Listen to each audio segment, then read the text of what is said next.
நாம் எடுத்துக்கொள்வோம். ஏசாயா தீர்க்கதரிசன புஸ்தகம் 55ஆம் அதிகாரம் 13வது வசனம். ஏசாயா 55 13வது வசனம். முட்செடிக்கு பதிலாக தேவதாரு விருட்சம் முளைக்கும், காஞ்சரிக்கு பதிலாக மிருது செடி எழும்பும். அது கர்த்தருக்கு கீர்த்தியாகவும் நிர்மூலமாகாத நித்திய அடையாளமாகவும் இருக்கும். முட்செடிக்கு பதிலாக தேவதாரு விருட்சம் உழைக்கும், காஞ்சரிக்கு பதிலாக மிருது செடி எழும்பும். இந்த மாதத்திலே ஆண்டவராகிய கர்த்தர் இப்படிப்பட்ட ஆசீர்வாதத்தை நாம் சுதந்திரிக்கும்படியாக கர்த்தர் செய்வார் என்று நான் நம்பி விசுவாசிக்கிறேன். அல்லேலூயா. முட்செடிக்கு பதிலாக என்ன வருது? தேவதாரு விருட்சம். அடுத்தது காஞ்சரிக்கு பதிலாக மிருது செடி எழும்பும். முட்செடி அப்படின்னா வலின்னு அர்த்தம், பெயின். முட்செடி அப்படின்னா தவிப்பு என்று அர்த்தம். முட்செடி அப்படின்னா இழப்பு என்று அர்த்தம். முட்செடினா போராட்டம் என்று அர்த்தம். முட்செடினா தடை என்று அர்த்தம். எப்படியாவது இதிலிருந்து வெளியே வரணும் என்ற ஒரு சூழலை ஏற்படுத்தக்கூடியது முட்செடி. இதற்கு பதிலாக ஆண்டவராகிய கர்த்தர் சொல்றாரு, தேவதாரு விருட்சம் முளைக்கும். தேவதாருனா ஹீலிங், சுகம் என்று அர்த்தம்.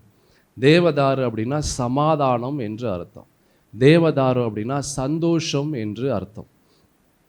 தேவதாரு முளைக்கும். எதற்கு பதிலாக? வேதனைக்கு பதிலாக, போராட்டத்திற்கு பதிலாக சந்தோஷமும் சமாதானமும் கடந்து வரும் என்று ஆண்டவராகிய கர்த்தர் சொல்லுகிறார். It will grow. அவைகள் என்ன செய்யும்? முளைக்கும். ஆமேன். அடுத்தது பார்த்தோம், காஞ்சரி. அதுக்கு பதிலாக என்ன வருமா? மிருது செடி. காஞ்சரி அப்படின்னா முற்கள் நிறைந்தது, சின்ன சின்ன முற்கள் பக்கத்தில் இருக்கும். ஆமீன். It will be so close that you can't even touch it. அது தொடக்கூட முடியாது, அவ்வளவு நெருக்கி இருக்கும். நெருக்கி நெருக்கி பிரச்சனைகள் வந்து கொண்டே இருக்கக்கூடியது தான் இந்த காஞ்சரி. நெருக்கி நெருக்கி பிரச்சனைகள் வந்து கொண்டே இருப்பது, நெவர் எண்டிங். அதற்கு ஒரு முடிவே இல்லை. ஏதோ ஒரு தலைவலி, ஏதோ ஒரு வயிற்று வலி, ஏதோ ஒரு சரீரத்தில் ஒரு பலவீனங்கள், அது தொடர்ந்து வந்து கொண்டே இருக்கிறது. அதற்கு ஒரு முடிவே இல்லை, முடிவே இல்லாத ஒன்று. அதுதான் காஞ்சரி. ஆண்டவர் சொல்கிறாரு, இதற்கு பதிலாக நான் உனக்கு என்ன கொண்டு வர போகிறேன்? காஞ்சரிக்கு பதிலாக என்ன கொண்டு வர போகிறேன்? மிருது செடியை நான் உனக்கு கொடுப்பேன். மிருது செடி அப்படின்னா பிளாசம், அப்படின்னா பூக்கள் நிறைந்தது. மிருது செடி அப்படின்னா ஆல்வேஸ் க்ரீன், எப்போவுமே பச்சையாக இருக்கக்கூடிய ஒன்று. மிருது செடி அப்படின்னா வாசனையுள்ள ஒன்று.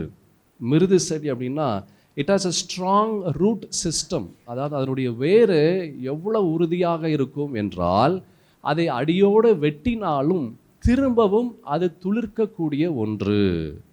அல்லேலூயா. ஆண்டவர் சொல்றார், முட்செடிக்கு பதிலாக தேவதாரு விருட்சமும் முளைக்கும், காஞ்சரிக்கு பதிலாக மிருது செடி எழும்பும். வாட் வாஸ் பெர்மனன்ட், எது நிரந்தரம் என்று காணப்படுகிறதோ, எந்த பிரச்சனை நிரந்தரம் என்று நாம் சொல்லுகிறோமோ, எந்த வேதனை நிரந்தரம் என்று நாம் சொல்லுகிறோமோ, இதிலிருந்து வெளியே வர முடியாதுங்க, கடைசி வரைக்கும் இப்படி தான் என்று நாம் எதை சொல்லுகிறோமோ, அதிலிருந்து நாம் விடுதலை பெறும்படியாக, அதிலிருந்து நாம் தேவனுடைய சுதந்திரத்தை நாம் சுதந்திரிக்கும்படியாக, அதை மாற்றி அவருடைய நன்மையை நாம் பெற்றுக்கொள்ளும்படியாக ஆண்டவர் சொல்லுகிறார் இந்த மாதத்தில். எத்தனை பேர் நம்பி விசுவாசிக்கிறீங்க? அல்லேலூயா. அவர் சொன்னதை அவர் செய்வார். ஆமென். ஆண்டவர் எதை நமக்கு சொல்லுகிறாரோ அதை நிச்சயமாகவே ஆண்டவர் நமக்கு செய்வார். அதுதான் வாக்குத்தத்தம், அதுதான் விசுவாசம், அதுதான் கர்த்தருடைய வார்த்தை. ஏசாயா தீர்க்கதரிசன புஸ்தகத்தில் 43ஆம் அதிகாரத்தில் ஒரு வசனத்தை, அழகான ஒரு வசனத்தை பார்க்க முடியும். 16-17 வசனங்களில் பாருங்களேன். சமுத்திரத்திலே வழியையும் வலிய தண்ணீர்களிலே பாதையையும் உண்டாக்கி, ரதங்களையும் குதிரைகளையும் இராணுவங்களையும் பராக்கிரமசாலிகளையும் புறப்பட பண்ணி, அவைகள் எழுந்திராதபடிக்கு ஒருமித்து விழுந்து கிடக்கவும், ஒரு திரி அணைகிறது போல அவைகள் அணைந்து போகவும் பண்ணுகிற கர்த்தர் சொல்லுகிறார். நாம் பார்த்தோம், எத்தனை பெரிய முட்செடியாக இருந்தாலும், எத்தனை பெரிய காஞ்சரியாக இருந்தாலும், ஆண்டவருக்கு முன்பாக அவைகள் ஒன்றும் செய்ய முடியாது. அல்லேலூயா. ரதங்களையும் குதிரைகளையும் இராணுவங்களையும் பராக்கிரமசாலிகளையும் புறப்பட பண்ணி அவைகளை எழுந்திராதபடிக்கு ஒருமித்து விழுந்து கிடக்கவும் ஒரு திரி அணைகிறது போல அவைகளை அணைத்து போகவும் பண்ணுகிற கர்த்தர். அல்லேலூயா. எதெல்லாம் உங்கள் வாழ்க்கையில் காஞ்சரிகள், வலிகள், வேதனைகள், போராட்டங்கள், பலவிதமான பாடுகள், அது அப்படியே கொழுந்து விட்டு எரியக்கூடிய ஒரு நிலையாக இருந்தாலும் ஒன்றுமே செய்ய முடியாதுங்க.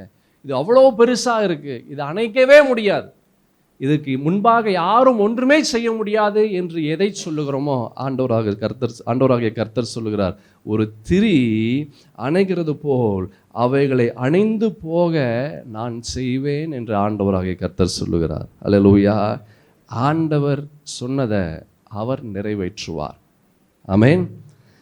அவரை நம்புகிற, அவரை சார்ந்திருக்கிற, அவரை விசுவாசிக்கிறவர்களுக்கு இந்த வார்த்தைகள் கிரியை செய்யும்.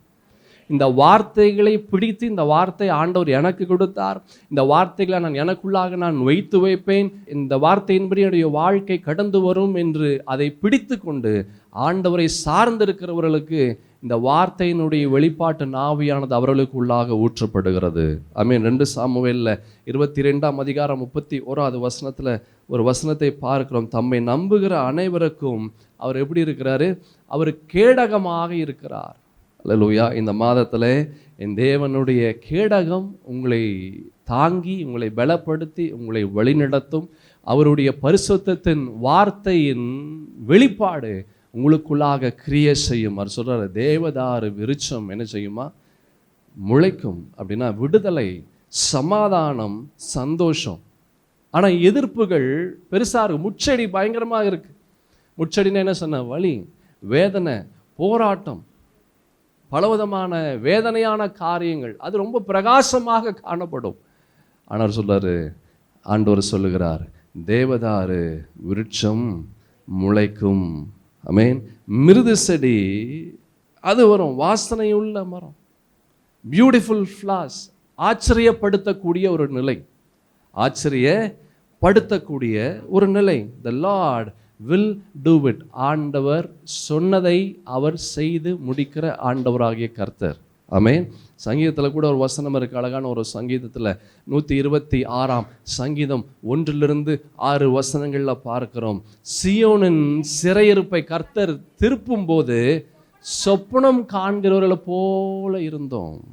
அல்லேலூயா. நம்ம கர்த்தருடைய வார்த்தை அநேக நேரங்களிலே அநேகருக்கு அது ஒரு சொப்பனத்தை போல தான் இருக்குது. எப்படிங்க இதெல்லாம் நல்லா இருக்கு, ஆனால் அதெல்லாம் நிறைவேறுவது அது கஷ்டங்க.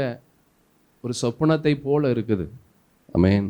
வசனத்தை வாசிப்போம். அப்பொழுது நம்முடைய வாய் நகைப்பினாலும் நம்முடைய நாவு ஆனந்த சத்தத்தினாலும் நிறைந்திருந்தது. அப்பொழுது கர்த்தர் இவர்களுக்கு பெரிய காரியங்களை செய்தார் என்று புறஜாதிகளுக்குள்ளே அவர்கள் சொல்லிக் கொண்டார்கள். கர்த்தர் நமக்கு பெரிய காரியங்களை செய்தார், இதை நிமித்தம் நாம் மகிழ்ந்திருக்கிறோம். கர்த்தாவே, தெற்கத்தி வெள்ளங்களை திருப்புவது போல எங்கள் சிறையிருப்பை திருப்பும். கண்ணீரோடு விதைக்கிறவர்கள் கம்பீரத்தோடு அறுப்பார்கள். நான் விசுவாசிக்கிறேன், கடந்த 2 மாதத்தில் உங்கள் வாழ்க்கையில் என்னென்ன முற்கள், என்னென்ன காஞ்சரி உங்களுடைய வாழ்க்கையில் கண்ணீரை கொண்டு வந்தது என்று எனக்கு தெரியாது. ஆனால் ஒன்று எனக்கு தெரியும், நீங்கள் ஆண்டவரை கெட்டியாக நீங்கள் பிடிக்கும்போது, பரிசுத்தத்தின் தேவனுடைய சித்தத்தின்படி நாம் செய்யும்போது, அவருடைய வார்த்தையின் வெளிப்பாடும், அந்த ஆண்டவர் சொன்ன வாக்கு தத்துவமும் உங்களுடைய வாழ்க்கையில் நிறைவேறும். இந்த மாதத்திலே ஆண்டவர் சொன்ன பரிசுத்தத்தின் வார்த்தைகள் உங்களுடைய வாழ்க்கையில் கிரியையை கொண்டு வரும். ஆமென். கண்ணீரோடு விதைக்கிறவர்கள் என்ன செய்வாங்க?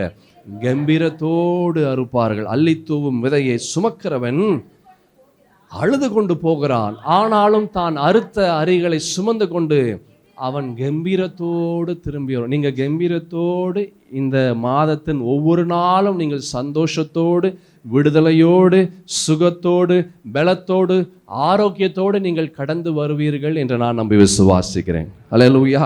அதுதான் மிருது செடியும் தேவதாரு விருட்சமும். ஆமென்.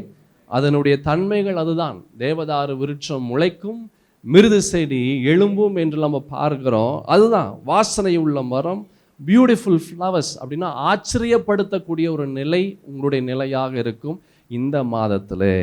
அல்லேலூயா. முட்செடி, காஞ்சரி, பெயின், பிரச்சனைகள், பாடுகள், இது ஒரு மனிதனுடைய வாழ்க்கையில் அது வந்து கொண்டே தான் இருக்குது. ஏதோ ஒரு ரூபத்தில், ஏதோ ஒரு விதத்தில் இப்படிப்பட்ட கஷ்டங்கள், இப்படிப்பட்ட முற்கள், இப்படிப்பட்ட காஞ்சொரிகள் வந்து கொண்டே இருக்கிறது. என்னதான் செஞ்சாலும் அது போக மாட்டேங்குது. பிரச்சனைகள் போக மாட்டேங்குது, வியாதிகள் போக மாட்டேங்குது. எத்தனை தான் மருந்து சாப்பிட்டாலும் போகலை, எத்தனை தான் நம்ம பிரயாசப்பட்டாலும் அந்த சூழலிருந்து நம்ம மீண்டு வெளியே வர முடியல. என்ன செய்தாலும் எதுவுமே செய்யாததை போல ஒரு நிலை. அல்லேலூயா. அப்படி நம்ம முயற்சி செஞ்சு செஞ்சு செஞ்சு நமக்கு என்ன வருதுன்னா, விரக்தி தான் வருகிறது, வேதனை தான் வருகிறது. இன்னும் எவ்வளோதான் இதிலிருந்து நான் மீண்டு வருவது, எவ்வளவுதான் நான் செய்தாலும் எதுவுமே செய்யாததை போலவே இருக்கிறது. நீங்கள் பரிசுத்த வேதத்தில் பார்க்குறோம், நெகேமியா புஸ்தகத்தில் வாசிக்க வேண்டாம், நெகேமியா புஸ்தகத்தில் நம்ம பார்க்குறோம், அவர்களுக்கு இருக்கிற அந்த அந்த அந்த இடிபாடுகளை அவர்கள் சரி செய்யும் போது எல்லாம் அந்த இடிபாடுகளுடைய குப்பைகள் அது பார்க்கும்போது அவர்களுக்குள்ளாக ஒரு வேதனை வருது, சோர்ந்து போகிறாங்க. எவ்வளவோ காரியங்கள் இன்னும் எடுத்துக்கிட்டே இருக்கிறோம், ஆனால் இன்னும் வந்து கொண்டே இருக்கிறது. அல்லேலூயா. எவ்வளோ எடுத்தாலும் இன்னும் இதை சரி செய்ய முடியல, இன்னும் கட்ட முடியல. அவ்வளவு குப்பைகள் இருக்கிறது, அவ்வளவு கழிவுகள் இருக்குது. இதுலேருந்து எப்படி தான் இதை சரி பண்ணுவதுனே தெரியல. ஒரு சோர்வு வருது. அல்லேலூயா. எவ்வளோதான் நான் முயற்சி செஞ்சாலும் இந்த முயற்சி எனக்கு என்ன செய்யலை, எனக்கு பலன் கொடுக்க மாட்டேங்குது. அப்படிப்பட்ட ஒரு நிலை வரும்போது நமக்கு என்ன ஆகுது, சோர்வு கடந்து வருகிறது. இந்த முச்செடி, இந்த காஞ்சரி நம்மளை சோர்வுபடுத்துது, வேதனைப்படுத்துது. நம்முடைய விசுவாசத்தை அவைகள் திருடுகிறது. அல்லேலூயா. we are struggling to overcome but we are not able to.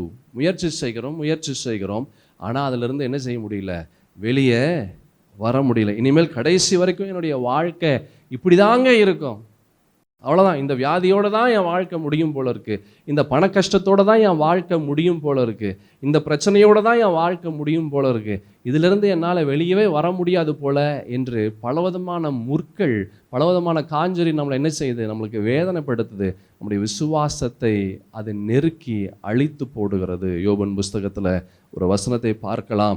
30ஆம் அதிகாரம் 16ஆம் வசனத்திலிருந்து 22ஆம் வசனம் முடிய பார்க்கலாம். ஆகையால் இப்பொழுது என் ஆத்துமா என்னில் என்ன செய்து முறிந்து போயிற்று, உபத்திரவத்தின் நாட்கள் என்னை பிடித்து கொண்டது. முற்கள், காஞ்சரி இது என்ன செய்து முறித்து போடுகிறது. அல்லேலூயா. இந்த வருஷம் தொடங்கி 2 மாதத்தை நாம் கடந்து வந்திருக்கிறோம். வேகமாக அது ஓடுகிறது. நாட்கள் வாரங்களாய் ஓடுகிறது, வாரங்கள் மாதங்களாய் ஓடுகிறது, மாதங்கள் வருடங்களாய் ஓடுகிறது. வேகம், so fast, ரொம்ப வேகமாக போகுது. ஆனால் பிரச்சனைகள் வேகமாக போகலை, பாடுகள் வேகமாக போகலை, அது ரொம்ப ஸ்லோவாக தான் போகுது. இன்னும் சொல்லப்போனால் அது போகவே மாட்டேங்குது, இன்னும் அப்படியே தான் இருக்குது. முன்பு என்ன இருந்ததோ அதே போல் பிரச்சனைகள் தான், முன்பு என்ன வேதனைகளோ அதே போல் வேதனைகள் தான், முன்பு என்ன பாடுகள் இருந்ததோ அதே பாடுகள் தான், முன்பு என்ன பற்றாக்குறை இருந்ததோ அதே பற்றாக்குறை தான் இப்பயும் இருக்குது. ஒரு மாற்றமும் இல்லை.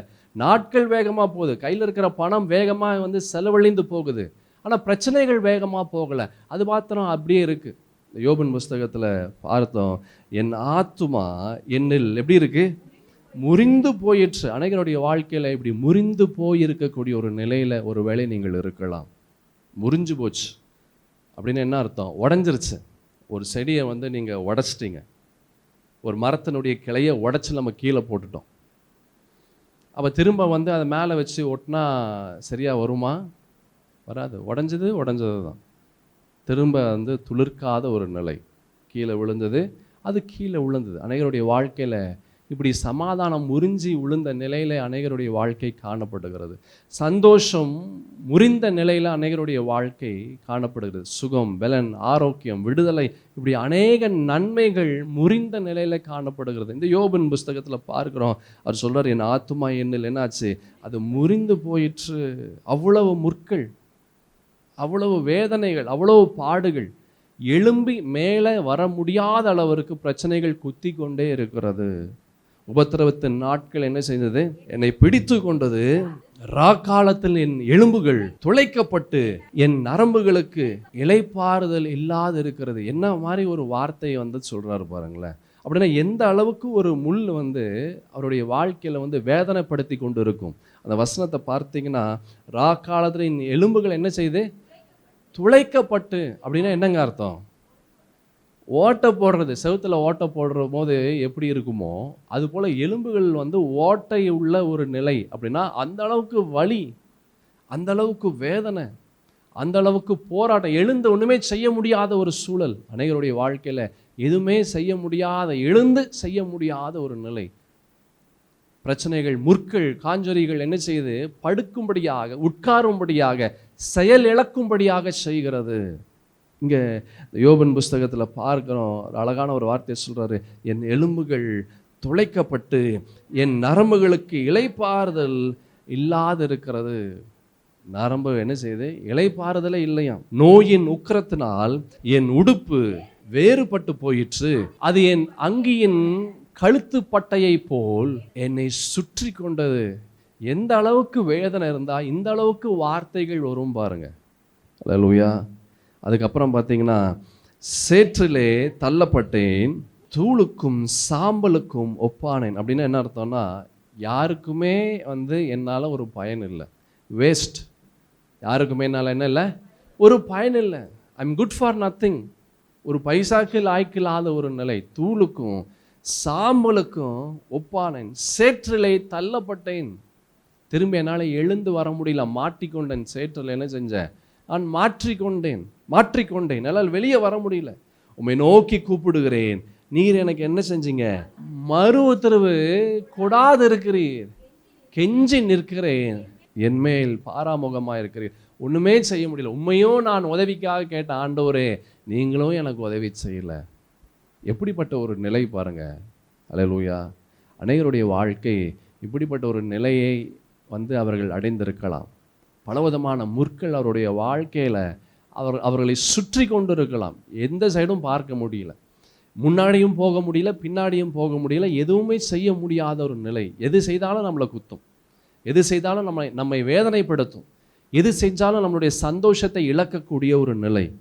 நீங்கள் அதுக்கு பிற்பாடு நீங்கள் பார்த்தீங்கன்னா, நீர் என்னை தூக்கி என்னை காற்றிலே பறக்க விட்டு என்னை பயத்தினால் உருகி போக பண்ணுகிறீர். 26வது வசனத்தை பாருங்களேன். நன்மைக்கு காத்திருந்த எனக்கு தீமை வந்தது, வெளிச்சத்தை வர பார்த்து கொண்டிருந்த எனக்கு என்னாச்சு? இருள் வந்தது. ஆல் தீஸ் ஆர் முச்செடி. இது எல்லாமே முச்செடி, இது எல்லாமே காஞ்சொரி. அவ்வளவு வேதனைகள், அவ்வளவு பாடுகள் சொல்லி மாளாது. நல்லா கவனமாக கேளுங்க. கர்த்தர் இப்படிப்பட்ட நிலை ஆண்டவர் நம்மளை உண்டு போன போது இப்படிப்பட்ட ஒரு சூழல் நமக்கு இல்லை. சங்கீதத்தில் பார்க்கிறோம், தாவீது ஒரு அழகான ஒரு வார்த்தையை சொல்றாரு. 139ஆம் சங்கீதம் 14வது வசனத்தில், நான் பிரமிக்கத்தக்க அதிசயமாய் உண்டாக்கப்பட்டபடியால் உம்மை நான் துதிப்பேன், உமது கிரியைகள் அதிசயமானவைகள், அது என் ஆத்துமாவுக்கு நன்றாய் தெரியும். பிரமிக்கத்தக்க அதிசயமாய் உண்டாக்கப்பட்டோம் நீங்களும் நானும். நம்முடைய வாழ்க்கையில் வருகிற இந்த காஞ்சொரி முச்செடிகள் அது ஏன் வருகிறது என்று யோசித்து பாருங்க. ஆதாம் அவளுடைய வாழ்க்கையில் they were in such a wonderful place. மிக சிறந்த இடத்துல அவர்கள் இருந்தார்கள், ஏதேன் தோட்டத்தில். ஆனால் அதே ஏதேன் தோட்டத்தில் இருக்கும்போது சந்தோஷத்தில், சமாதானத்தில், மன நிறைவில் அவர்கள் இருக்கும்போது 3ஆம் அதிகாரத்தில் ஆண்டவராகிய கர்த்தர் ஒரு வசனத்தை அவர் ஒரு வார்த்தையை சொல்லுகிறார். நீங்கள் பார்த்தீங்கன்னா 18வது வசனம், 3ஆம் அதிகாரத்தில் 18வது வசனத்தில் பாருங்க. அது உனக்கு முள்ளும் குறுக்கும் முளைப்பிக்கும். போதும் முள்ளும் குறுக்கும் இல்லாத ஒரு நிலை அவர்களுடைய நிலையாக இருந்தது. ஆனால் முட்கள் வந்தது, காஞ்சொரிகள் வந்தது, வேதனைகள் வந்தது, பாடுகள் வந்தது. அல்லேலூயா. லிசன், நல்லா கவனமாக கேளுங்க. ஒரு மனிதனுடைய வாழ்க்கையில் பலவிதமான காரியத்தின் மூலமாக, பலவிதமான பாவத்தின் மூலமாக, பலவிதமான செயல்பாடுகள், கர்த்தர் வெறுக்கக்கூடிய காரியத்தின் மூலமாக பலவிதமான முச்செடிகள், காஞ்சொரிகள் வந்திருக்கலாம். ஆண்டவரை அண்டி ஆண்டவரிடத்தில் திரும்ப நம்ம ஓடி ஆண்டவரிடத்தில் நாம் கெஞ்சி மன்றாடும் போது ஆண்டவராகிய கர்த்தர் நம்மை பார்த்து சொல்லுகிறார், முச்செடிக்கு பதிலாக தேவதாரு விருட்சத்தை நான் உனக்கு தருவேன். அல்லேலூயா. காஞ்சொரிக்கு பதிலாக என்ன தருவேன்? நான் மிருது செடியை நான் உனக்கு எழும்பும்படியாக நான் செய்வேன். லிசன், நல்லா கவனமாக கேளுங்க. நம்ம வாழ்க்கையில் காணப்படுகிற இந்த முட்செடிகள், நம்ம வாழ்க்கையில் காணப்படுகிற இந்த காஞ்சரிகள், இது நம்மை பார்த்து சொல்லுது, இதிலிருந்து என்னிடத்திலிருந்து உன்னால் வெளியே போகவே முடியாது, இந்த பிரச்சனையிலிருந்து உன்னால் நீ மீண்டு வரவே முடியாது. அது நம்மளை சொல்லுது, யூ cannot escape, இதிலிருந்து நீ வெளியே வரவே முடியாது. அல்லேலூயா. கர்த்தர் நம்மை எப்படி உண்டு பண்ணினார் என்று நாமே மறந்துட்டோம். ஏன் மறந்துட்டோம்? அந்த முட்செடிகள் மறக்கும்படியாக செய்கிறது. நம்மளுக்கு விசுவாசத்தை எல்லாம் நம்ம விட்டுட்டோம், அவிசுவாசம் உள்ள வந்துருச்சு, நம்பிக்கை இழந்த ஒரு நிலை. நீங்கள் யார் என்று உங்களுக்கே தெரியாத அளவிற்கு நம்முடைய பிரச்சனைகள், நம்முடைய பாடுகள், நம்முடைய வேதனைகள் நம்மை நெருக்கி கொண்டு இருக்கிறது. அல்லேலூயா. நல்ல கவனமாக கேளுங்க. our body is a place where Holy Spirit lives. இந்த சரீரத்தில் பரிசுத்த ஆவியானவர் வாசம் செய்கிற ஒரு சரீரம். நீங்கள் 1 கொரிந்தியரின் புஸ்தகத்தில் நம்ம பார்க்குறோம், 6ஆம் அதிகாரம் 19-20 வசனங்களில் அழகான ஒரு வார்த்தையை பார்க்க முடியும். 1 கொரிந்தியரின் புஸ்தகத்தில் 6ஆம் அதிகாரம் 19ஆம் வசனமும் 20ஆம் வசனத்தையும் பாருங்களேன். உங்கள் சரீரமானது நீங்கள் தேவனாலே பெற்றும் உங்களில் தங்கியும் இருக்கிற பரிசுத்த ஆவியினுடைய ஆலயமாக இருக்கிறது என்றும் நீங்கள் உங்களுடையவர்கள் அல்லவென்றும் அறியீர்களா? பரிசுத்த ஆவியானவர் உள்ளே வாசம் செய்கிற ஆலயம். அப்படின்னா எது வேணாலும் செய்ய முடியும். ஆமென். பரிசுத்த ஆவியானவரால் செய்ய முடியாதுன்றது எதுவுமே இல்லை. அவர் வந்தால் அந்த இடத்துல அற்புதங்கள் நடக்கும். பரிசுத்த ஆவியானவர் வந்தால் அந்த இடத்துல சூழல் மாறும். பரிசுத்த ஆவியானவர் வந்தால் அந்த இடத்துல எதெல்லாம் தடையாக இருக்கிறதோ அந்த தடைகள் உடையும். எந்த முற்கள் இருந்தாலும் சரி, எந்த காஞ்சொரியாக இருந்தாலும் சரி, எதுவாக இருந்தாலும் சரி, எந்த பிசாசாக இருந்தாலும் சரி, அந்த இடத்துல பரிசுத்த ஆவியானவருக்கு முன்பாக ஒன்றும் செய்ய முடியாது. இப்போ இந்த சரீரம் எப்படிப்பட்ட சரீரமா? பரிசுத்த ஆவியானவர் உள்ளே வாசம் செய்கிற இடம். அல்லேலூயா. we are different. நம்ம ரொம்ப வித்தியாசமான ஒரு நிலையில் ஆண்டவர் நம்மளை உண்டு பண்ணி வைத்திருக்கிறார். we are so special. we are so special. விசேஷித்தவர்கள். we are so unique. தனித்தன்மை உள்ளவர்கள். அப்படிப்பட்ட நபராக தான் ஆண்டவர் நம்மை உண்டு பண்ணி வைத்திருக்கிறார். 1 யோவானில் ஒரு அழகான ஒரு வசனம், எல்லாருக்கும் தெரிந்த ஒரு வசனம், 4:4 உலகத்தில் இருப்பவனை பார்க்கிலும் உங்களில் இருக்கிறவர் பெரியவர். எவ்வளோதான் முட்கள் இருந்தாலும் சரி, எவ்வளோதான் காஞ்சொரியாக இருந்தாலும் சரி, பிரச்சனைகள் போராட்டங்கள் இருந்தாலும் சரி, அவைகளை மேற்கொள்ளுகிற உன்னதமான பரிசுத்தத்தின் தேவனாகிய கர்த்தர் நமக்குள்ளாக வாசம் செய்கிறார். அவர் இருந்து நம்ம கடந்து போனால் அந்த இடத்துல முற்கள் உங்களை ஒன்றும் செய்ய முடியாது. அவர் இருந்து அந்த சூழலுக்குள்ளாக போனால் அவர் எல்லாவற்றையும் பார்த்து கொள்வார். என் பிரியமான தேவஜனமே, நமக்கு பயமுள்ள ஆவியை கொடுக்கல. பரிசுத்த வேதத்தில் அழகான ஒரு வசனத்தை பார்க்கிறோம். 1 தீமோத்தேயின் புஸ்தகத்தில் 1ஆம் அதிகாரம் 7வது வசனத்தில் பார்த்தீங்கன்னா வேதம் ரொம்ப அழகாக சொல்லுகிறது, தேவன் நமக்கு என்ன கொடுக்கல? பயமுள்ள ஆவியை கொடாமல் பலமும் அன்பும் தெளிந்த புத்தியுள்ள ஆவியே அவர் கொடுத்திருக்கிறார். This is what we are. இதுதான் நம்ம, இதுதான் நாம். கர்த்தர் நம் வாழ்க்கையில் என்ன செய்யக்கூடும் என்று நமக்கே தெரியாமல் இருக்கிறோம். பரிசுத்தத்தின் தேவனாகிய கர்த்தர் நமக்குள்ளாக வாசம் செய்கிறார் என்று தெரியாத ஒரு வாழ்க்கை நம்முடைய வாழ்க்கையாக இருக்கிறது. சாராளுக்கு தெரியல ஆண்டவரால் என்ன செய்ய முடியும் என்று. அவள் நகைத்தா. கூடாரத்தின் மறைவில் பின்னாடி நின்று அவள் நகைத்து கொண்டு இருக்கிறாள். ஆண்டவர் சொல்கிறாரு, உனக்கு ஒரு குழந்தையை கொடுப்பேன்னு சொல்லும்போது அவளுக்கு ஒரு நகைப்பு வருது. சூழ்நிலையை அவன் நம்பினான். 38 வருஷம் வியாதியாய் ஒருவன் படுத்து கொண்டு இருந்தான். அந்த குளத்திற்கு பக்கத்தில், பெதஸ்தா குளத்துக்கு பக்கத்தில். அவனுக்கு தெரியல இந்த ஆண்டவரால் என்ன செய்ய கூடும் என்று. அவன் அந்த குளத்தை அவன் நம்பி கொண்டிருந்தான். எவீரு உடைய வீட்டுக்கு ஆண்டவர் போகும்போது அந்த எவீரு வீட்டில் இருக்கிற அந்த ஆட்களுக்கு இந்த இயேசுவால் என்ன செய்ய முடியும் என்று அவர்களுக்கு தெரியல. அவர்கள் மரணத்தை பெரிதாக அவர்கள் எண்ணிக்கொண்டு இருந்தார்கள். இவர்களுக்கு முட்செடி பெருசாக தெரிஞ்சது, இந்த காஞ்சொரி பெரிதாக தெரிந்தது. ஆனால் இதை காட்டிலும் பெரியவராக இருக்கக்கூடிய ஆண்டவர் அவர்களுக்கு தெரியல. அல்லேலூயா. உங்கள் வாழ்க்கையில் என்னென்ன முற்கள், என்னென்ன காஞ்சொரிகள் உங்களை வேதனைப்படுத்தி கொண்டிருக்கிறது? இதை காட்டிலும் ஒருவர் இருக்கிறார், ஆண்டவராகிய இயேசு கிறிஸ்து. அவர் உங்களை பார்த்து சொல்லுகிறார், இந்த முட்செடிக்கு பதிலாக தேவதாரு விருட்சம் உங்களுடைய வாழ்க்கையில முளைக்கும், இந்த காஞ்சோரிக்கு பதிலாக மிருது செடி எழும்பும் என்று ஆண்டவராகிய கர்த்தர் சொல்லுகிறார். எத்தனை பேர் நம்பி விசுவாசிக்கிறீங்க? அல்லேலூயா. நாம் எப்படிப்பட்ட நிலையில இருக்கிறோம், என்ன சூழல்ல இருக்கிறோம், ஹீனோஸ், ஆண்டவருக்கு தெரியும், எல்லாமே தெரியும். நம்முடைய பலவீனம் ஆண்டவருக்கு தெரியும், நம்முடைய முற்கள் ஆண்டவருக்கு தெரியும், நம்முடைய கவலைகள் ஆண்டவருக்கு தெரியும், நம்முடைய போராட்டங்கள் ஆண்டவருக்கு தெரியும். ஹீனோஸ் எவ்ரிதிங். அவருக்கு மறைவானது ஒன்றும் இல்லை. ஆமென். இந்த ஆண்டவர், he can do anything, he can do everything. This God can create. ஒன்றை உருவாக்க முடியும். ஆதியாகமத்தில் பார்க்கிறோம், வாசிக்க வேண்டாம், 1ஆம் அதிகாரத்தில் அவர் வார்த்தையினாலேயே ஒவ்வொரு காரியத்தையும் உண்டு பண்ணினவர். he can create. ஒன்றை உருவாக்க முடியும். இந்த ஆண்டவர் he can restore. ஒன்றை திரும்பவும் கொண்டு வர முடியும். யோவேல் தீர்க்கதரிசன புஸ்தகத்தில் 2ஆம் அதிகாரம் 25ஆம் வசனத்தில் நம்ம பார்த்தோம் என்றால், வேகமாக, நான் உங்களிடத்தில் அனுப்பினேன் பெரிய சேனைகளாகிய வெட்டுக்கிளிகளும் பச்சை கிளிகளும் முசுக்கட்டை பூச்சிகளும் பச்சை புழுக்களும் பட்சித்த வருஷங்களின் விளைவை நான் உங்களுக்கு என்ன செய்வேன், நான் திரும்பவும் அளிப்பேன். he can restore. திரும்பவும் கொண்டு வர முடியும். அதுதான் இந்த ஆண்டவர். ஆமென். ஒன்றை உருவாக்க முடியும், ஒன்றை திரும்பவும் கொண்டு வர முடியும். சங்கீதத்தில் கூட ஒரு அழகான ஒரு வசனம் இருக்கு. 147ஆம் சங்கீதம் 3வது வசனம், வேகமாக எடுங்களேன். இருதயம் நொறுங்குண்டவர்களை குணமாக்குகிறார், அவர்களுடைய காயங்களை கட்டுகிறார். திரும்பவும் அவர் சரி செய்ய முடியும். அல்லேலூயா. he can protect. உங்களை பாதுகாக்க முடியும். உன்னதமானவரின் மறைவில் இருக்கிறவன் சர்வ வல்லனுடைய நிழலில் தங்குவான். அதுக்கு பிற்பாடு என்ன? நான் கர்த்தரை நோக்கி, நீர் என் அடைக்கலும் என் கோட்டை என் தேவன், நான்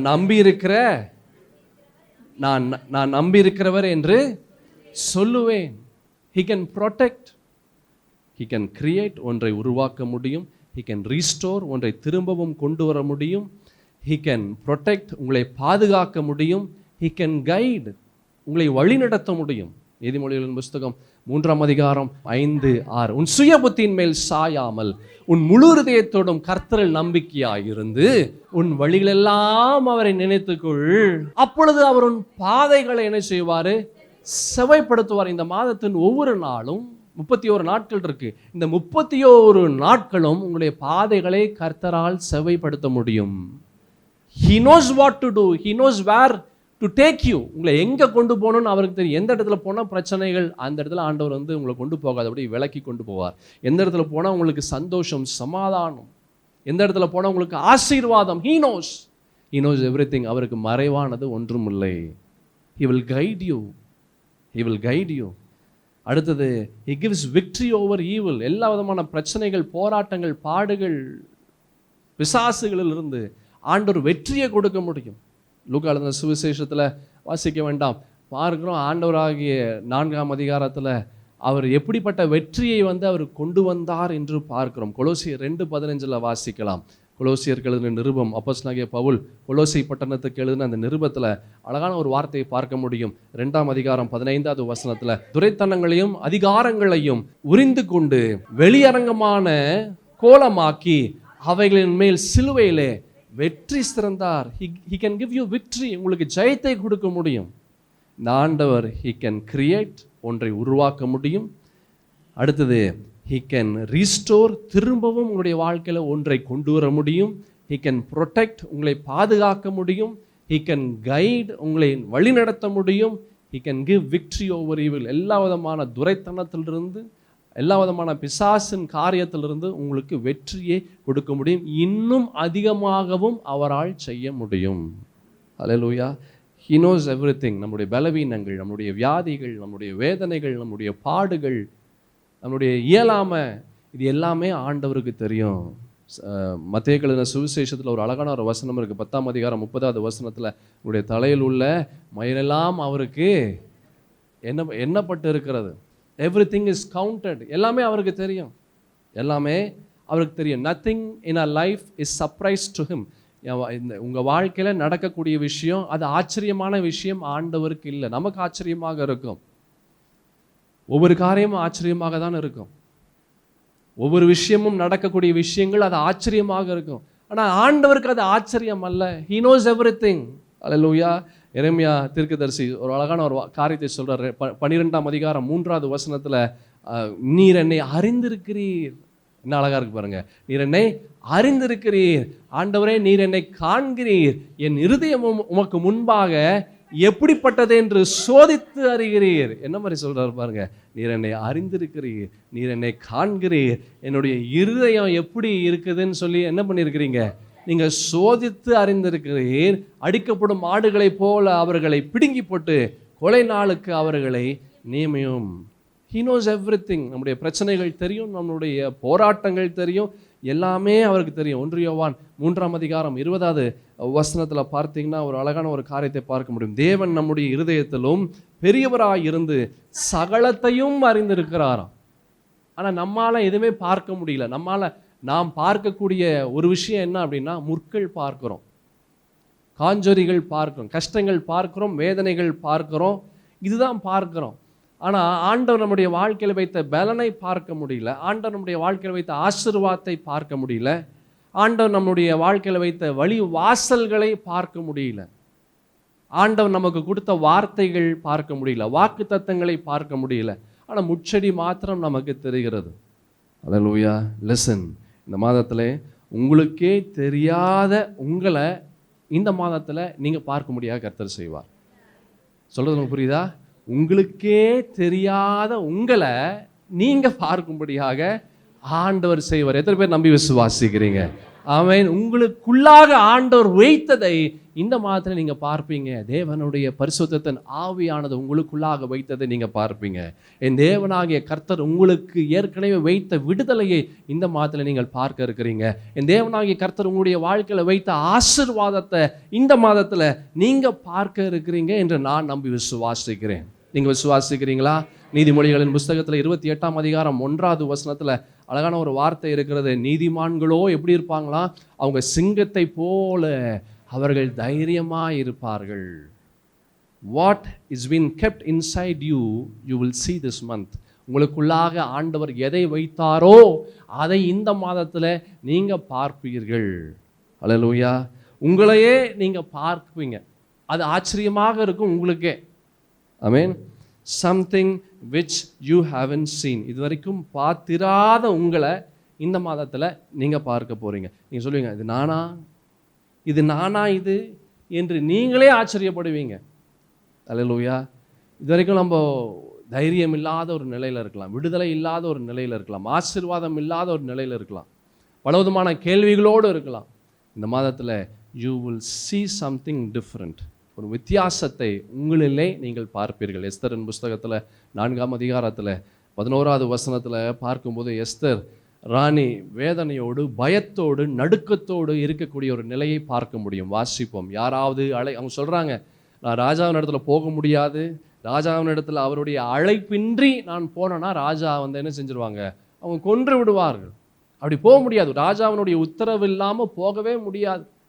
வசனத்தை பார்த்தோமானால், யாராவது அழைப்பிக்கப்படாமல் உள்முற்றத்தில் ராஜாவினிடத்தில் பிரவேசித்தால், புருஷரானாலும் ஸ்திரீ ஆனாலும் சரி, அவர்கள் பிழைக்கும்படிக்கு அவர்களுக்கு ராஜா பொற்செங்கோலை நீட்டினால் ஒழிய மற்றபடி சாக வேண்டும் என்கிற ஒரு தவறாத சட்டம் இருக்கு. போக முடியாது, என்ன ஆனாலும் போக முடியாது. ராஜாவினுடைய உத்தரவு இல்லாமல் ஒன்றுமே செய்ய முடியாது. போனால் கொன்று விடுவார் சொல்கிறா எஸ்தர் ராணி. ஆனால் அதே அதிகாரத்தில் 16வது வசனத்தில் அதே எஸ்தர் ராணி அவங்க சொல்கிறாங்க, எனக்காக உபவாசம் பண்ணுங்கள், நானும் என் தாதிமாரும் உபவாசம் பண்ணுவோம், இவ்விதமாக சட்டத்தை மீறி ராஜாவினிடத்தில் பிரவேசிப்பேன், நான் செத்தாலும் சாகிறேன் என்று சொன்னான். அவளுக்குள்ளாக இருந்த ஒன்றை அவள் பார்க்கும்படியாக ஆண்டவர் செய்தார். ஆமென். முச்செடிக்கு பதிலாக தேவதாரு விருட்சம் முளைக்கும், காஞ்சொரிக்கு பதிலாக மிருது செடி எழும்பும். you are going to see something which you haven't seen. இது வரைக்கும் நீங்கள் பார்த்திராத ஒன்றை நீங்கள் பார்ப்பீர்கள் என்று நான் நம்பி விசுவாசிக்கிறேன். ஆமென். 1 சாமுவேலின் புஸ்தகத்தில் 9ஆம் அதிகாரம் சவுல் என்கிற ஒரு மனிதனை பார்க்க முடியும். சவுல் அப்படின்னா அநேக அர்த்தம் இருக்குது. அதில் ஒரு முக்கியமான ஒரு அர்த்தம் வாங்கப்பட்டது என்று அர்த்தம். சவுல் அப்படின்னா பாரோடு, வாங்கப்பட்டது. அவன் இந்த சவுல் தன்னுடைய தகப்பனுடைய கழுதையை அவன் தேடி அவன் போகிறான். அவனோடு இருந்த ஒரு வேலையாளும் அந்த கழுதையை தேடி அவர்கள் போகிறார்கள். வாசிப்போம் 9ஆம் அதிகாரம் 4ஆம் வசனத்திலிருந்து 6ஆம் வசனம் முடிய. அப்படியே அவன் எப்ராயிம் மலைகளையும் சலிஷா நாட்டையும் கடந்து போனான். அங்கே அவைகளை காணாமல் சாலீம் நாட்டை கடந்தார்கள், அங்கேயும் காணவில்லை. பென்யமின் நாட்டை உருவ கடந்தும் அவைகளை காணவில்லை. அவர்கள் சூப் என்னும் நாட்டிற்கு வந்தபோது சவுல் தன்னோடு இருந்த வேலைக்காரனை நோக்கி, என் தகப்பன் கழுதையின் மேல் உள்ள கவலையை விட்டு நமக்காக கவலைப்படாதபடிக்கு திரும்ப போவோம் வா என்றான். அதற்கு அந்த கூட வந்த அந்த வேலையாள் அவன் சொல்றான், இந்த சவுலை பார்த்து, இந்த பட்டணத்திலே தேவனுடைய மனுஷன் ஒருவர் இருக்கிறார், அவர் பெரியவர், அவர் சொல்லுகிறதெல்லாம் தப்பாமல் நடக்கும், அங்கே போவோம், ஒருவேளை அவர் நாம் போக வேண்டிய நம்முடைய வழியை நமக்கு தெரிவிப்பார் என்றான். 10வது வசனத்தை பார்த்தீங்கன்னா, அப்பொழுது சவுல் சொல்றார் தன் வேலைக்காரனை நோக்கி, நல்ல காரியம் சொன்னேன், போவோம் வா என்றான். அப்படியே தேவனுடைய மனுஷன் இருந்த அந்த பட்டணத்திற்கு சவுலும் அவனுடைய வேலையாலும் அவங்க போறாங்க. வசனம் 15-16 பார்த்தோம் என்றால், சவுல் வர ஒரு நாளுக்கு முன்னே கர்த்தர் சாமுவேல் தீர்க்கதரிசியிடம் அவன் காதுகள் கேட்க ஒரு விஷயத்தை சொல்றார். என்ன சொல்றாருன்னா, நாளை நேரத்திற்கு பென்யமின் நாட்டானாகிய ஒரு மனுஷனை உன்னிடத்தில் அனுப்புவேன், அவனை என் ஜனமாகிய இஸ்ரவேலின் மேல் அதிபதியாக அபிஷேகம் பண்ண கடவாய், அவன் என் ஜனத்தை பெலிஸ்தரின் கைக்கு நீங்களாக்கி ரட்சிப்பான், என் ஜனத்தின் முறையிடுதல் என்னிடத்தில் எட்டினபடியால் நான் அவர்களை கடாட்சித்தேன் என்று வெளிப்படுத்தி இருந்தார். பாருங்க எப்படிப்பட்ட ஒரு நிலை என்று. இந்த சவுல் சாமுவேலை பார்க்க அவர் வரார். அப்படி பார்க்கும்போது என்ன நடந்தது என்று நான் வேகமாக போகிறேன். என்ன நடந்தது என்று பார்க்கலாம். 18-19 வசனங்களில் பார்த்தோம் என்றால், சவுல் சாமுவேல் இடத்துல அவர் சொல்றார், ஞான திருஷ்டிக்காரன் வீடு எங்கே என்று சொல்லும் என்று அந்த சாமுவேல் இடத்துலையே சவுல் கேட்கிறார். அப்போது சாமுவேல் தீர்க்கதரிசி சொல்றாரு சவுலுக்கு பிரதித்திரமாக, தியான திருஷ்டிக்காரன் நான் தான், நீ எனக்கு முன்னே மேடையின் மேல் ஏறிப்போ, நீங்கள் இன்றைக்கு என்னோட போஜனம் பண்ண வேண்டும், நாளைக்கு காலமே நீ எதற்காக உன் இருதயத்தில் என்ன கவலை இருக்கு அப்படின்னு அப்படி நீ யோசிக்கிற காரியங்கள் எல்லாம் நாளைக்கு உனக்கு நான் சொல்றேன் என்று அவன் சொல்லுகிறான். 20-21 நீங்க பார்த்தீங்கன்னா என்ன நடந்தது.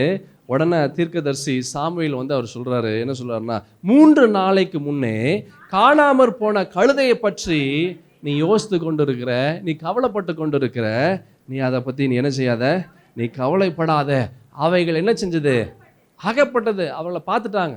நீ எதற்காக தேடி வந்தாயோ அதை எல்லாரும் பார்த்துட்டாங்க, நீ அதை பத்தி கவலைப்படாத. இது இல்லாமல் பாருங்க ரொம்ப அழகாக இருக்கு, இதல்லாமல் சகல இஸ்ரவேலின் அபட்சியும் யாரை நாடுகிறது, உன்னையும் உன் வீட்டார் அனைவரையும் அல்லவா என்றான். அப்படின்னா என்ன அர்த்தம் அப்படின்னா, இந்த இஸ்ரேல் தேசம் எல்லாம் உன்னை நம்பி கொண்டு இருக்கிறது, இதெல்லாம் உன்னுடையது, it all belongs to you, எல்லாம் உன்னை சார்ந்து இருக்குது அப்படின்னு சொன்ன மாத்திரத்தில் இவனுக்கு ஒன்றுமே புரியல, இவனுக்கு ஒரே பயம் வந்துருச்சு. அப்போது இந்த சவுல் சொல்கிறாரு பாருங்க அடுத்த வசனத்தில், நான் இஸ்ரவேல் கோத்திரங்களில் சிறிதான பென்யமின் கோத்திரத்தான் அல்லவா, பென்யமின் கோத்திரத்து குடும்பங்களில் எல்லாம் என் குடும்பம் அற்பமானது அல்லவா, நீர் இப்படிப்பட்ட வார்த்தையை என்னிடத்தில் சொல்வானே.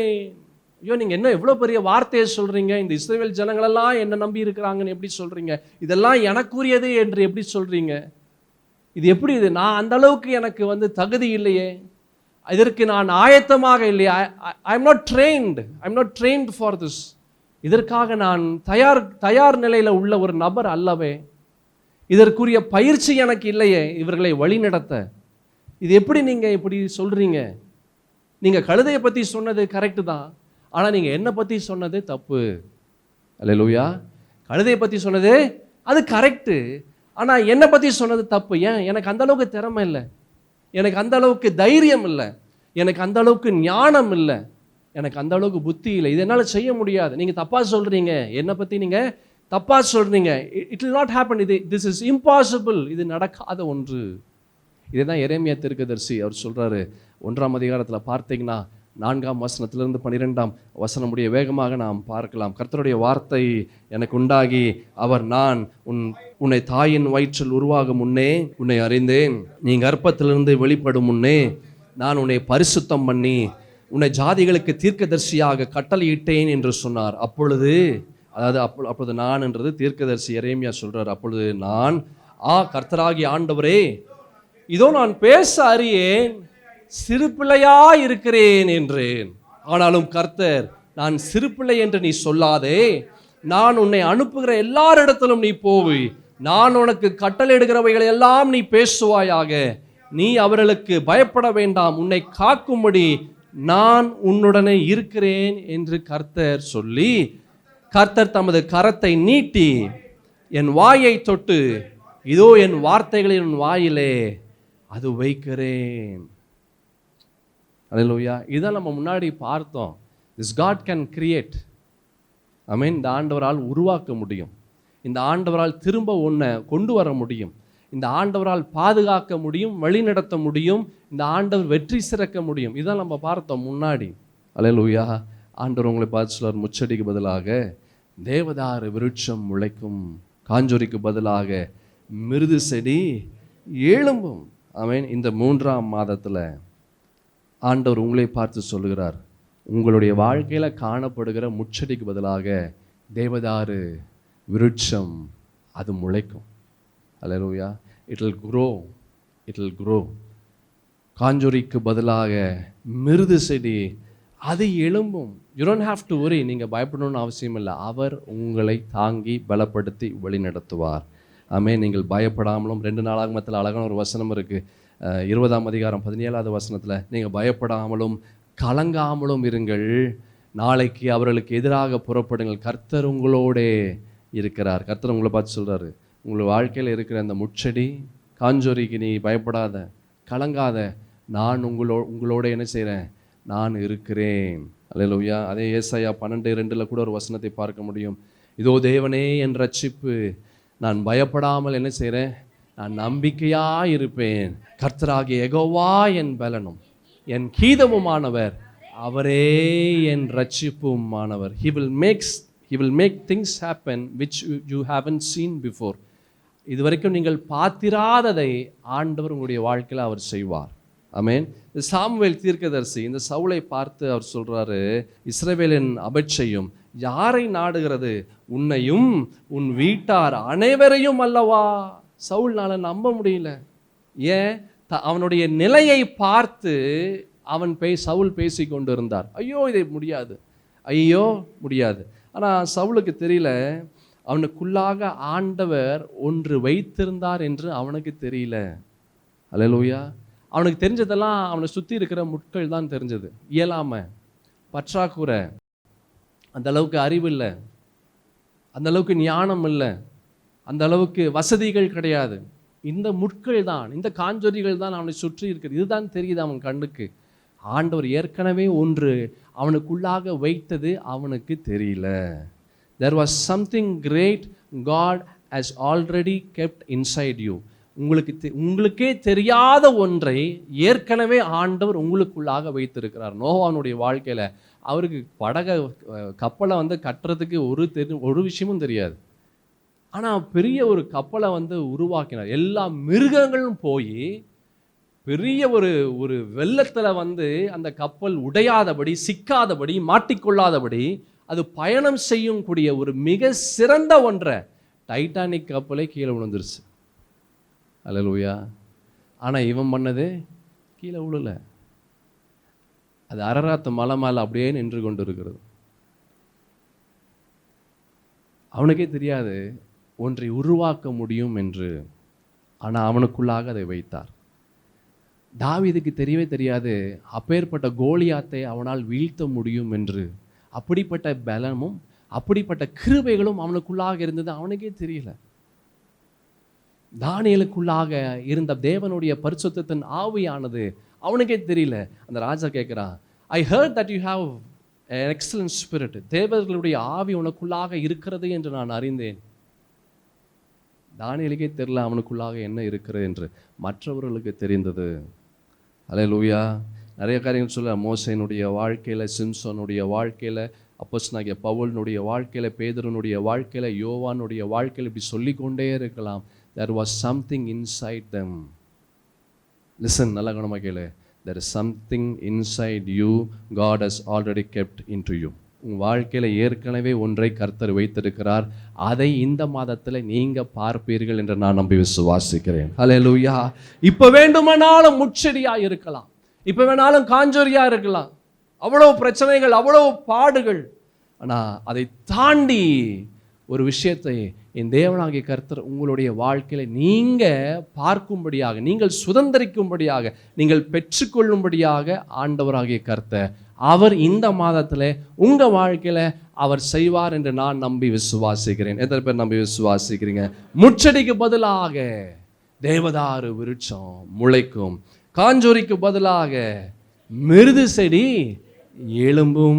இந்த மாதத்தில் அப்படிப்பட்ட ஒரு ஆசீர்வாதத்தை நீங்கள் பெற்றுக்கொள்வீர்கள். அல்லேலூயா, அல்லேலூயா. நேரம் ஆயிடுச்சு, அதனால் இதனுடைய தொடர்ச்சியை நாளைக்கு நம்ம பார்க்கலாம். நம்ம யாவரும் எழுந்து நிற்கலாம். மகா உன்னதமான தேவனாகிய கர்த்தாவே, அப்பா, இந்த புதிய மாதம், இந்த மாதத்தின் முதல் நாளில் உம்முடைய ஆலயத்திலே ஒரு கூட்ட ஜனமாய் நாங்கள் கூடி வந்திருக்கிறோம். பரிசுத்தத்தின் தேவனுடைய வார்த்தை எங்களுக்குள்ளாய் கடந்து வந்தது. அப்பா, அந்த வார்த்தைகள் மூலமாக எங்களோடு நீர் பேசினதற்காக நன்றி அப்பா. there is something you have already kept inside us. ஏதோ ஒன்று எங்களுக்குள்ளாக நீங்கள் வச்சிருக்கிறீங்க. நோவாவுக்குள்ளாக ஒன்று வச்சிங்க, அது வித்தியாசமாக இருந்தது. தாவீதுக்குள்ளாக ஒன்று வச்சிங்க, அது வித்தியாசமாக இருந்தது. மோசேக்குள்ளாக ஒன்று இருந்தது, அது வித்தியாசமாக இருந்தது. தானியேலுக்குள்ளாக ஒன்று வித்தியாசமாக இருந்தது. ஒவ்வொருவருக்கும் வித்தியாசமான ஒன்றை நீர் வைத்தீங்க. எங்கள் வாழ்க்கையிலையும் இப்படி வச்சிருக்கிறீங்க.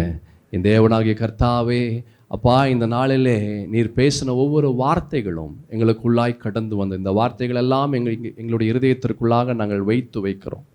இந்த மாதத்தின் ஒவ்வொரு நாளும் இந்த வார்த்தையை கொண்டு நாங்கள் கடந்து வருகிறோம். எத்தனை தான் பெரிய முச்செடியாக இருந்தாலும், எத்தனை தான் பிரச்சனைகள், பாடுகள், போராட்டங்கள் எவைகள் வந்தாலும் அவைகளை நாங்கள் உடைக்கிறோம். பரிசுத்தத்தின் தேவனுடைய ஆவியை கொண்டு, பரிசுத்த தேவனுடைய வார்த்தை கொண்டு அப்பா, இந்த மாதத்தின் ஒவ்வொரு நாளும் ஆண்டவரே எங்களுக்கு வெற்றியின் நாளாக, ஒவ்வொரு நாளும் சமாதானத்தின் நாட்களாக, ஒவ்வொரு நாளும் சந்தோஷத்தின் நாட்களாக இந்த மாதத்தை நாங்கள் கடந்து வருகிறோம். நீர் உம்முடைய வார்த்தை கொண்டு, உம்முடைய வாக்கு தத்தங்களை கொண்டு நீர் எங்களை பலப்படுத்தினதற்காக நன்றி. தாங்கி பலப்படுத்தி ஆசீர்வதிங்க. இந்த முதல் நாளிலிருந்து இந்த மாதத்தின் கடைசி நாள் மட்டும் உம்முடைய இரத்த கோட்டைக்குள்ளாக நீர் எங்களை மூடி மறைத்து கொள்ளுங்க. உம்முடைய செட்டைகளின் நிழல் எங்களை தாங்கட்டும், பலப்படுத்தட்டும், வழி நடத்தட்டும். என் தேவனாகிய கர்த்தர் தாமே பெரிய காரியங்களை செய்வீராக. இயேசு கிறிஸ்துவின் பரிசுத்தமுள்ள, வல்லமையுள்ள, தூய்மையுள்ள, பராக்கிரமுள்ள நாமத்தில் இந்த ஜெபத்தை ஏறெடுக்கிறேன் நல்ல பிதாவே. ஆமேன், ஆமேன். ஆத்துமாவே கர்த்தரை ஸ்தோத்திரி, என் முழு உளமையார் பரிசுத்த நாமத்தை ஸ்தோத்திரி. என் ஆத்துமாவே கர்த்தரை ஸ்தோத்திரி, அவர் செய்த சகல உபகாரங்களையும் மறவாதே.